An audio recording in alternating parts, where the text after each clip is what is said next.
After two rivalry wins over UCLA and Notre Dame, Lincoln Riley and the USC Trojans are closing the gap to reach the college football playoffs. Demonstrations break out across China in protest of the country's COVID lockdown policies. We speak to an expert about what makes this protest different. And one of the world's largest volcanoes has erupted after being dormant for more than 4 decades.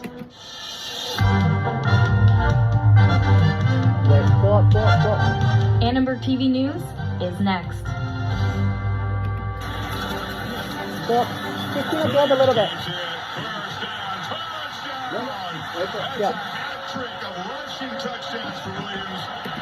All right, go. Go, slow down. After 2 rivalry wins, Caleb Williams and the USC Trojans are proving they're among the best of college football. Hi, I'm Jeffrey Lee. I'm Bailey Harrison. We are here with Annenberg Media Sports anchor Dylan Brazier to tell us more about USC's college football playoff possibilities. Thanks, Bailey. While surpassing everyone's expectations this year, the USC football team is just 1 game away from their first college football playoff appearance. The only thing in the way is the Pac-12 championship, and here's what Coach Riley said about this week's upcoming matchup. We're excited. Run time 19 seconds. It's a ring game. Out cue, play a big game. Fun. I've had a chance to be in a couple of them. They're a lot of fun. I'm glad our team gets a shot. So whoever it is, we know it's going to be obviously. So whoever qualifies for it's pretty darn good too, right? Like they got there too. So we'll get ready to go play a big game. Are playing their best football right now. First, they had a thrilling win over their crosstown rivals, 48-45, and kept up that momentum against Notre Dame, winning 38-27. Annenberg's director of sports media and society weighed in with his predictions for the playoffs. Obviously, run time 22 seconds. Out cue the post season. They all win out. They're going to be your top 3. Right now, looking at it, and looking at the last 3 years of each program, I'd have to give the nod to OSU, Ohio State over USC as being the more, the stronger candidate to be successful in the postseason.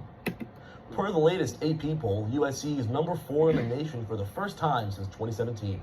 Of course, we have the expected Georgia at 1 and Michigan at 2. TCU is at 3, but they take on a tough Kansas State team this weekend, and there could be an upset. Ohio State and Alabama take 5 and 6, and they'll wait to find out their playoff hopes. They'll wait to find out if their playoff hopes are alive after championship weekend. Later in sports, Michael and I will break down this Friday's Pac-12 championship game against Utah. Thanks, Dylan. Provost Charles Zukowski will be stepping down at the end of the year. USC President Carol Folt made the announcement right before the Thanksgiving break. The former Viterbi professor will return to his roots as a full-time teacher and researcher. Folt praised him for his dedication and service to USC, their faculty, staff, students, and communities. She also said he has played a significant role in helping the university navigate both major challenges and opportunities over the last 3 years. Zukowski was instrumental in the university's transition to and from online learning during the pandemic. Executive Vice Provost Elizabeth Grady will step in as interim provost. No timeline is set for finding a replacement. It's once again that time of year for holiday shopping, but this year shoppers are looking for good deals as many struggle to deal with inflation. According to Adobe Analytics, Americans spent more than $9 billion this Black Friday. Experts say shoppers will spend 6 to 8% more than last year. On holiday shopping, most of that increase is due to higher prices. People actually saved up a great deal of money during the pandemic in highly inflationary economies. People often try to get ahead of inflation, and they try to shop as fast as they can. Now, as we roll into 2023, when economies run time 28 seconds. Out cue, see a recession. I can hear in the headset. Inflation rate demonstrably under control, that's when you're going to start to see a recession. Inflation doesn't seem to be holding shoppers back. Cyber Monday sales are expected to reach a whopping $11.6 billion. Analysts say this increase will largely be due to consumers paying more for less, and they're becoming more selective about what they buy. It's hard because everything I feel like prices are up due to the inflation in the economy, so it's hard. I think everyone's struggling a little bit with that. I definitely noticed that the Black Friday sales are now just it's $100 for this top, and it's like, that's the sale? Like, what? It's like, no, but originally it's $300. I'm like, why? It's a shirt. $300. Like, y'all are crazy. Data from Adobe Analytics shows more shoppers are buying on credit and those using, quote, buy now, pay later plans. Multiple contenders for the 2024 election cycle have made statements on their bid for presidential candidacy. Political anchor Christina Liu is here now with more. That's right, Bailey. California Governor Gavin Newsom and rapper Kanye West are two names that have made headlines this weekend alongside frontrunners President Joe Biden and former President Donald Trump. Governor Newsom said he will not be running for president in 2024, even if President Biden does not run for re-election. Newsom said he hopes Biden does run for a second term and that, quote, he not only beat Trump once, I think he can beat him again. Mr. President, how are your 7 seconds. Our cue, we're celebrating. Former President Donald Trump is hoping to get his old job back, but new polls show Florida Governor Ron DeSantis is closing the gap. DeSantis hasn't officially announced his candidacy for president, but Elon Musk has already expressed his support.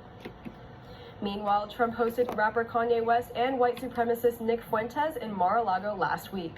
The former president is receiving widespread backlash from the Biden administration as well as GOP leaders for the controversial dinner. We spoke to a White House columnist for The Hill for more on the presidential hopefuls and the implications this Mar-a-Lago meeting could have. In relation to both 37 Kanye seconds. West and Our Nick cue, Fuentes, rival they to have Trump. both made clearly and unarguably anti-Semitic statements.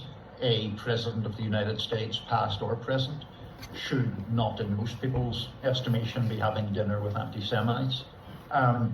The question of what political penalty Trump incurs as a result is a more complicated question. He is the front runner, but I don't think it's going to be some easy coronation.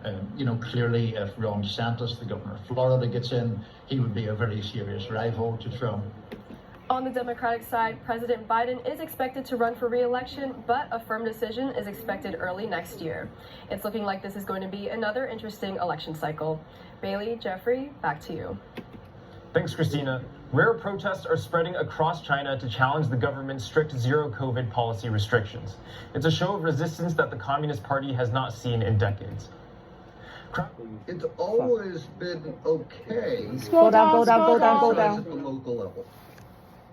What happens is when you get up to the Go up a little bit more. level, Thank you.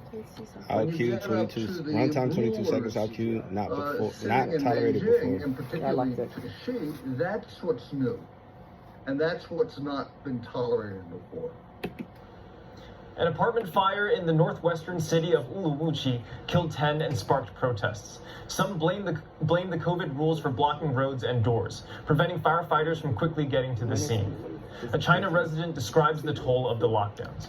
Runtime 16 seconds. I am a victim. Out cue, I cannot unreasonable go home social for many measure. years, like 2 to 3 years, right? My parents were locked down for 3 months. Everyone who has a sane mind should say something or do something to stop this unreasonable social measure. A candlelight vigil will be held tomorrow in the USC Village at 7 p.m. to mourn those who died in China because of the zero COVID policy. Students and staff are encouraged to come together to pay their respects.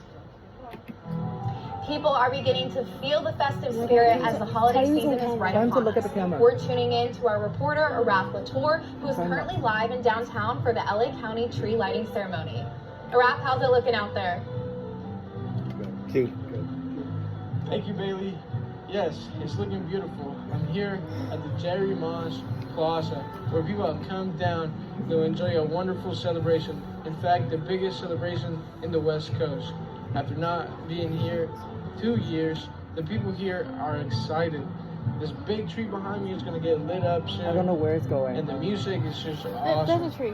It is cold, but I'm enjoying the night. This year, the not music severe. is hosting the LA County tree lighting ceremony. This is an event that welcomes everyone to celebrate the start of the holidays with friends and family.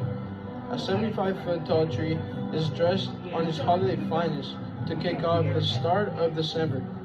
There's free hot chocolate and festive favorites will be sung by men and women from Skid Row.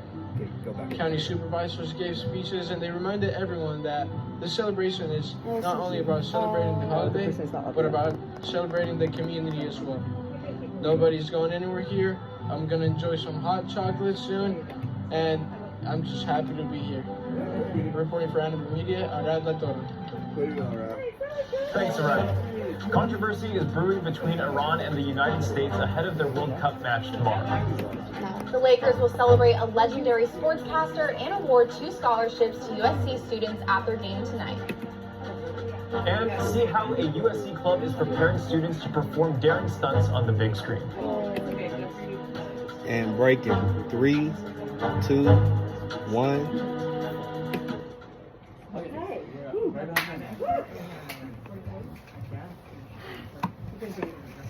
Can you believe that? That's good.